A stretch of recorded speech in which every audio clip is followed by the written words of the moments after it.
சீமான் ஒரு கிறிஸ்தவர், அவர் சீமான் அல்ல சைமான் என இந்து முன்னணி மாநில தலைவர் காடேஸ்வரா சுப்பிரமணி பேசியுள்ளார்.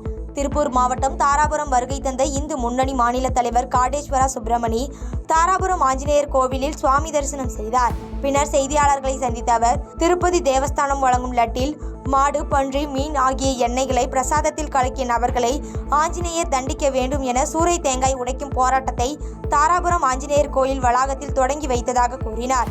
மேலும் இந்து கோவில்களின் புனித தன்மையை கெடுக்கும் விதத்தில் மற்றும் நாத்திகர்கள் தொடர்ந்து பேசி வருகிறார்கள் எனவும், அவ்வாறு பேசும் நபர்களை கண்டறிந்து அவர்கள் மீது தமிழக அரசு உரிய நடவடிக்கை எடுக்க வேண்டும் என்று கூறினார். மேலும் திருப்பதி லட்டு சாப்பிட்டு வந்தவர்கள் இறந்தா போய்விட்டார்கள் என சீமான் கேட்டது குறித்து பேசிய அவர், சீமான் ஒரு கிறிஸ்தவர், அவர் சீமான் அல்ல சைமான் என காட்டமாக பேசினார். நாம் தமிழனுடைய சீமான்கிறவர் ஒரு சைமன். அதனால அவர் சொல்றதை நாம் ஒன்றும் ஆச்சரியப்பட வேண்டியதில்லை. அவர் ஒரு கிறிஸ்தவர் தான். அதனால கிறிஸ்தவர் அப்படிதான் சொல்லுவாங்க. ஏன்னா இந்த நடந்தெல்லாம் கிறிஸ்தவ ஆட்சியில் தான் நடந்திருக்கு. கிறிஸ்தவ முதலமைச்சராக இருக்கும்போது அது நடந்திருக்குது. அதனால இந்த நாம் தமிழரில் இருக்கக்கூடிய சீமான் சொல்வது, சைமான் சொல்வது ஒன்றும் தப்பு இல்லை. அப்படிதான் சொல்லுவார். வேற ஒன்றும் நம்ம வித்தியாசம் நினைக்க வேண்டியதில்லை. தாய் தங்கையை தாய்மாமன் திட்டியதால் மருமகன் அடித்து கொலை செய்த சம்பவம் அப்பகுதியில் அதிர்ச்சியை ஏற்படுத்தியுள்ளது. நாமக்கல் அடுத்த செல்லப்பம்பட்டி எம்ஜிஆர் காலனியைச் சேர்ந்தவர் சக்திவேல். இவர் கட்டிட மேஸ்திரியாக வேலை செய்து வந்துள்ளார். இந்நிலையில் இரவு எம்ஜிஆர் காலனியில் உள்ள மாரியம்மன் கோவில் முன்பு சக்திவேல் மதுபோதையில் படுத்து தூங்கியுள்ளார். அப்போது சக்திவேலுவின் அக்காவான பாஞ்சாலியின் மகன் கேசவன் மரக்கட்டை கொண்டு சக்திவேலுவின் தலையில் பயங்கரமாக தாக்கியுள்ளார். இதில் படுகாயமடைந்த சக்திவேல் சம்பவ இடத்திலேயே உயிரிழந்தார். இச்சம்பவம் குறித்து தகவல் அறிந்த காவல்துறையினர் கேசவனை கைது செய்து விசாரணை நடத்தி வருகின்றனர். விசாரணையில் கேசவனின் தங்கை பள்ளி படித்து வருவதால் பள்ளி படிப்பு முடிந்ததும் சக்திவேலுவை திருமணம் செய்து கொள்வதாக இருந்துள்ளது. இதற்கிடையில் கேசவனின் தங்கை வேறொரு இளைஞருடன் பழகி வந்ததை அறிந்த சக்திவேலு இது குறித்து பாஞ்சாலி மற்றும் அவரது மகளிடம் கேட்டு திட்டியுள்ளார். இதனால் ஆத்திரமடைந்த கேசவன் குடிபோதையில் சொந்த தாய் மாமனை கொலை செய்ததாக தெரிய வந்துள்ளது. இந்நிலையில் கேசவன் 18 வயது பூர்த்தி அடையாதவர் என்பது குறிப்பிடத்தக்கது. ராணிப்பேட்டை மாவட்டத்தில் உள்ள தனியார் கல்லூரியில் நடைபெற்ற மாபெரும் கல்விக்கடன் முகாம் நிகழ்ச்சியினை கைத்தறி மற்றும் துணிகள் துறை அமைச்சர் ஆர் காந்தி துவக்கி வைத்தார். ராணிப்பேட்டை மாவட்டத்தில் உள்ள தனியார் கல்லூரியில் நடைபெற்ற மாபெரும் கல்விக்கடன் முகாம் நிகழ்ச்சியில் கைத்தறி மற்றும் துணிகள் துறை அமைச்சர் ஆர் காந்தி கலந்து கொண்டு மாணவர்களிடையே பேசினார்.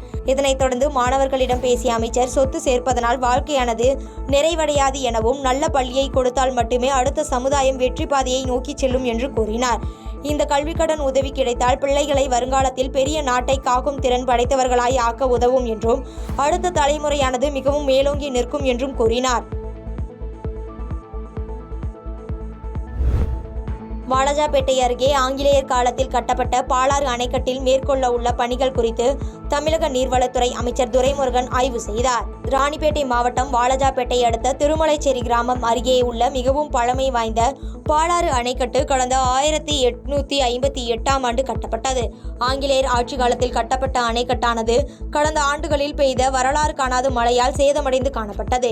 இதனையடுத்து புனரமைப்பு பணிகள் மேற்கொள்ள தமிழக அரசு நீர்வளத்துறை சார்பாக ரூபாய் 200,66 லட்சம் மதிப்பீட்டில் புனரமைப்பு மற்றும் சீரமைப்பு பணிகள் மேற்கொள்ளப்படும் என தெரிவிக்கப்பட்டது.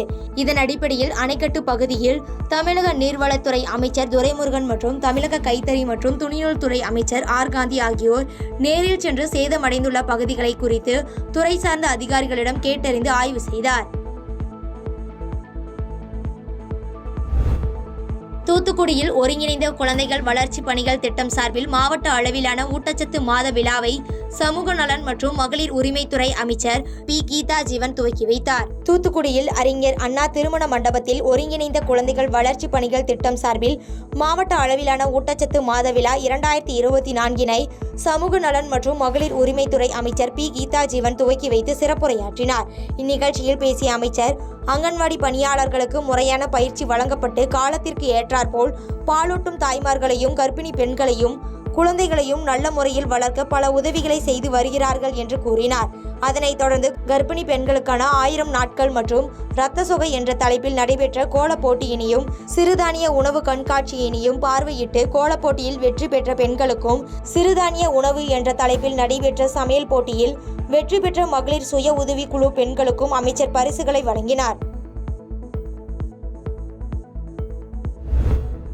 அமைச்சர் தாமு அன்பரசன் கைது செய்ய வேண்டும். அவர் மீது நடவடிக்கை எடுக்கப்படாமல் பாஜக நிர்வாகிகள் ஒருவர் மீது கூட எஃப்ஐஆர் பதிவு செய்யக்கூடாது என பாரதிய ஜனதா கட்சியின் மாநில ஒருங்கிணைப்பு குழு தலைவர் எச். ராஜா பேட்டியளித்துள்ளார். சென்னை தியாகராய நகரில் அமைந்துள்ள கமலாலயத்தில் பாரதிய ஜனதா கட்சியின் மாநில ஒருங்கிணைப்பு குழு தலைவர் எச். ராஜா செய்தியாளர்களை சந்தித்து பேட்டியளித்தார்.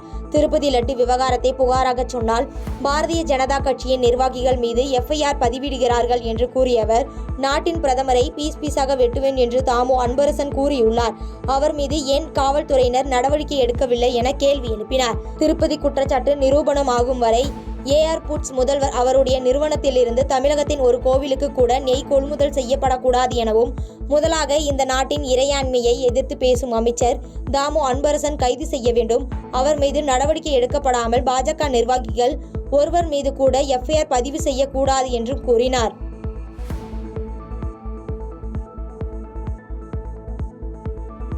பாதகம் செய்பவரை கண்டால் நாம் பயங்கொள்ளலாகாது பாப்பா, மோதி மிதித்து விடு பாப்பா, அவர் முகத்தில் உமிழ்ந்து விடு பாப்பா. அண்மை செய்திகளை உடனுக்குடன் தெரிந்து கொள்ள இணைந்திருங்கள் இயம்நாடு தொலைக்காட்சியுடன்.